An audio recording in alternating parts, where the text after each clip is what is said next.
The nightmare is over for people in Austin. This morning, we can confirm that the serial bombing suspect is dead. I'm Jason Wheeler in for Ron Corning. And I'm Kara Sewell. Let's get right out to daybreak's Chris Sadeghi, who is live in Round Rock. He's been in that area all week to tell us what is happening. Chris, I just saw your tweet in your Facebook Live. So what's going on in active scene? Yeah, Kara, and it's a rather lengthy scene too. We are on the opposite side of I-35 from where everything's happening. I'll step out of the way and you can see where the police lights start way down there, and then they wind in front of these two hotels. Now initially it looked like they were focusing in front of these two hotels, but kind of as we've been out here, the police lights on that end have gone off, and the mobile command centers, the fire trucks, a lot of, you might see the bus pulling in right there. They're focused on this area a little bit south of those hotels. It looks like some kind of wooded area. I don't know if there's a building over there or not, but from what we understand the reports, they were able to track down this bombing suspect. There was some kind of shootout, even a detonation, and it ended with this suspect being killed.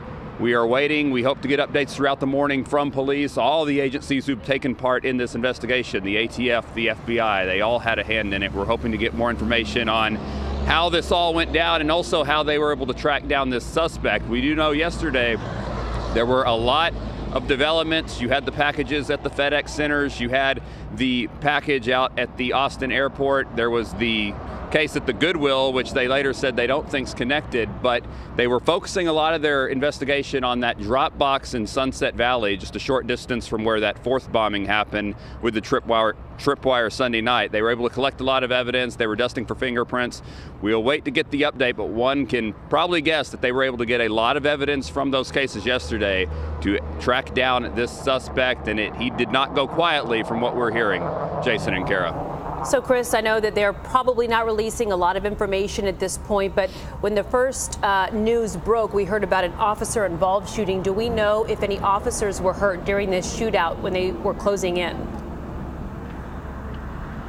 Haven't gotten that information yet, not to my knowledge. Have we had any officers injured? And also, as I said, there were a couple different agencies involved. Round Rock Police, we're Round Rock just north of Austin, maybe 10, 15 miles or so. They were involved as well. They've got their mobile command unit out here. I have also not seen any ambulances wheeling away from the scene, so that's a good sign, obviously. We'll wait for the confirmation from police later this morning, but as of right now, like you said, there's that officer-involved shooting that came out, I'd say, sometime just before 3 a.m., and come to find out that it was the bombing suspect that they had been tracking this month of terror, really, in Austin, with all these bombings. It seems like one after another, and that they were coming really fast and furious yesterday when they found the bomb at the FedEx Center in Schertz, then a suspicious package, one that didn't detonate at the FedEx in Austin. So they were able to pull together some evidence, and they think they got their man, and we'll wait and see exactly how it all went down, and yes, if any officers potentially may have been hurt.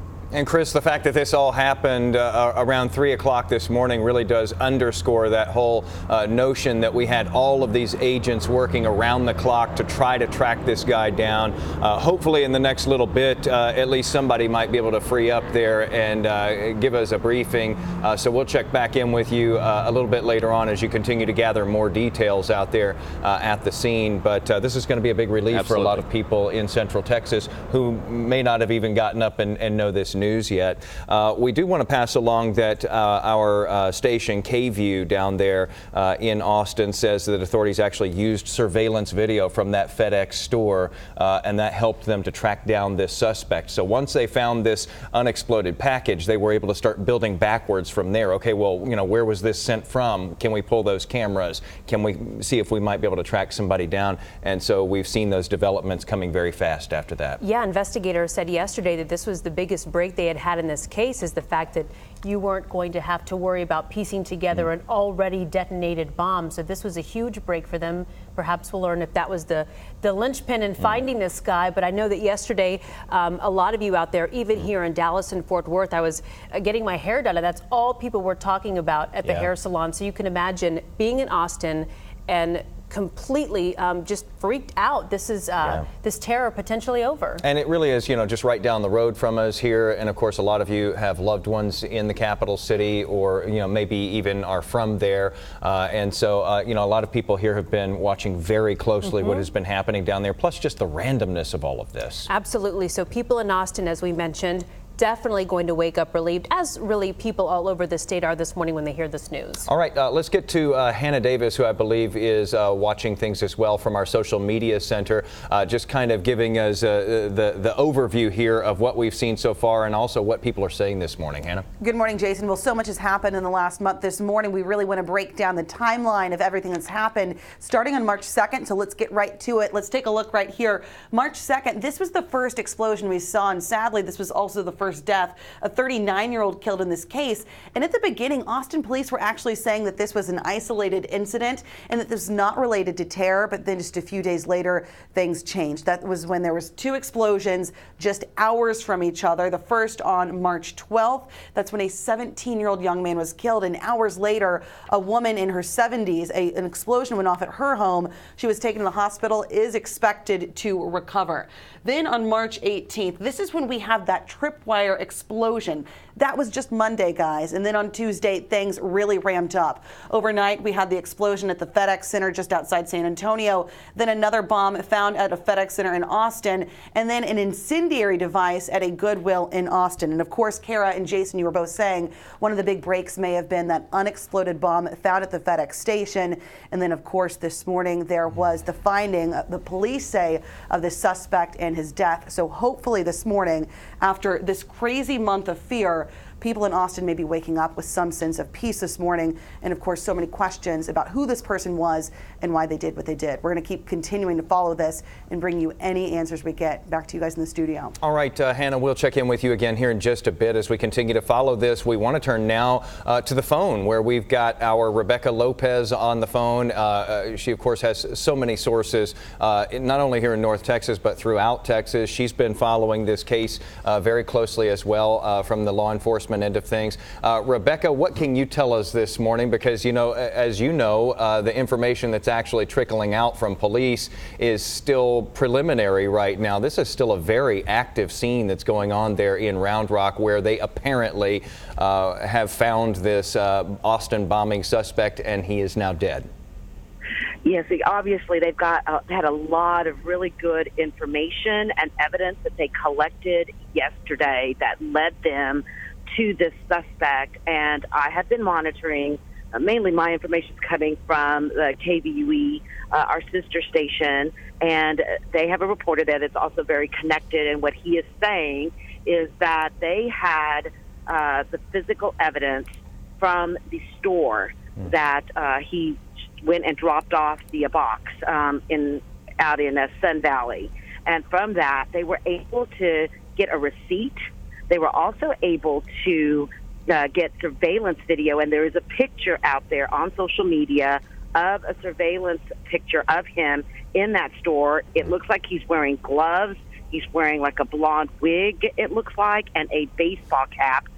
They were able to then use some sort of cell phone technology that helped them track him. They also had been going around to different stores looking for components, like asking people if they had seen anybody buying nails or buying the components that they have found in some of those bombs. And as they were asking for unusual purchases, they were able to gather that information and put together a profile and start zeroing in on this suspect. The information from the bomb that did not explode, because they had all those components, they were able to trace some of that stuff, as well as the picture and a receipt and cell phone technology from the store, from the FedEx store. And if you remember yesterday, FedEx put out a statement saying that they had provided law enforcement critical information, not only on the bombs themselves, the packages, but also on the suspect. So they had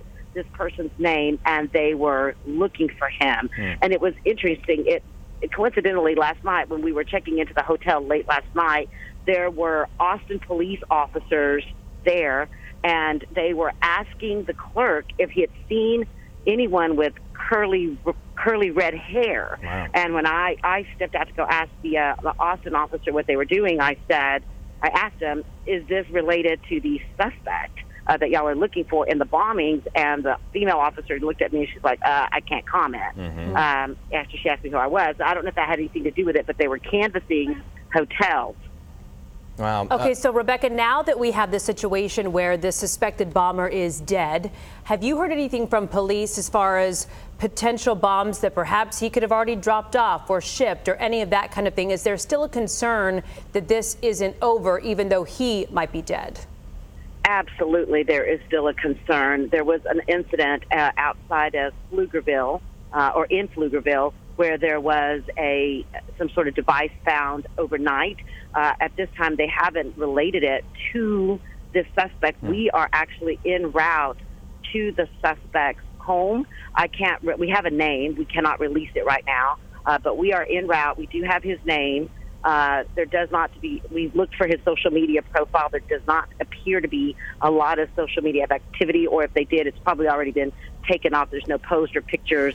I'm assuming that authorities have probably already cleaned his Facebook page. But we are en route, and that is obviously a huge concern, is that maybe there are devices somewhere else. There are more than 500 federal agents that were sent in to Austin, and more were on the way. So you can imagine they've had huge manpower going all over Austin looking for evidence, sweeping neighborhoods. It's just been this huge, massive response, not only from state and local, but also federal authorities. It's pretty incredible. I've never seen anything like it. It was just a matter of time before they got their man in this one. Our Rebecca Lopez giving us some texture on this from there in Austin. She is now headed over to the suspect's home. Rebecca, we will check in with you a little bit later on, see if we might be able to glean some more information.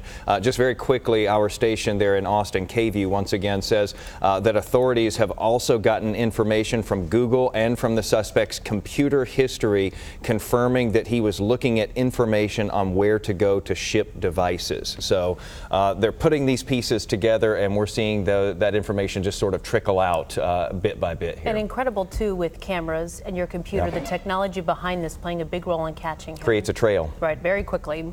Thank you, Rebecca, for that. So as police in Austin scrambled to find that serial bomber, Dallas police were also busy last night dealing with a grenade. This was in the Lake Highlands area near Hexter Elementary. So City Council member Mark Clayton says someone walking found what he calls a live ordnance. So a neighbor sent us this photo. Check it out. You can see the grenade sitting in plain sight. DPD is trying to figure out where it came from this morning. We do know there is no threat to people in that neighborhood, and Hexter Elementary classes are going to go on as scheduled today. Ironically, there was also a grenade found down in Austin yesterday that was not associated with the recent bombings that have taken place. It was something that was found in a Goodwill donation bin. So you kind of wonder how these things just get strewn around. Yeah, pretty unsettling to just see that sitting there next to the garbage can in the street. Again, thankfully, nobody was injured here locally in that one. Let's shift gears here now and talk about the weather. Yeah, so fortunately, that is very calm. We don't have a whole lot to talk about. We're just warming up. Yeah, so today, noticeably warmer later this afternoon. I know it's chilly this morning, so if you're heading out the door, we have 40s, we have low 50s on the board. At DFW, it's 52. Some areas are a little bit cooler than that. Winds have eased today. We've had breezy days over the last couple of days. Today is different. Today is a lighter wind, and it will eventually become a southeast breeze. Northeast this morning, southeast this afternoon. We'll go to 64 by your lunch hour, and with a lot of sunshine and a wind going back to the south, we're at 70 degrees by 3 o'clock. Then your high today, 74 degrees, and that's just the beginning of a warming trend to come. We'll talk about a very warm weekend plus a very active week next week coming up in just a few minutes. Let's get to Demetria for a first look at traffic. Thanks so much. No accidents out there slowing you down, but plenty of construction doing it for you. 35W out in Fort Worth, kind of a mess, all right? So as you're approaching the North Loop headed southbound along the North Freeway, things are going to be delayed. You're also dealing with those closures that we had yesterday, the southbound 35W connectors to eastbound and westbound North Loop 820 in this area. And so that traffic's being redirected to Meacham. This is a snapshot of traffic along 35W here at Basswood. And yeah, lots of delays headed southbound southbound. Everything should get cleared around 5 a.m., if not a little bit after that. We do have some more construction to get to as well. This one near DFW, westbound 114 to southbound 121, a ramp closure in this area.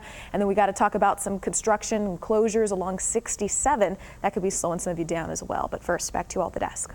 Okay, thanks for the update, Demetria. So still to come, boy, another nor'easter for the Northeast. This is like the fourth in a very short amount of time. Families there bracing for that big storm. They just can't catch a break up that way. Good morning out there in Las Colinas and all of North Texas. Follow us using that hashtag #IamUp. Let us know what you're thinking on this hump day. We made it to hump day.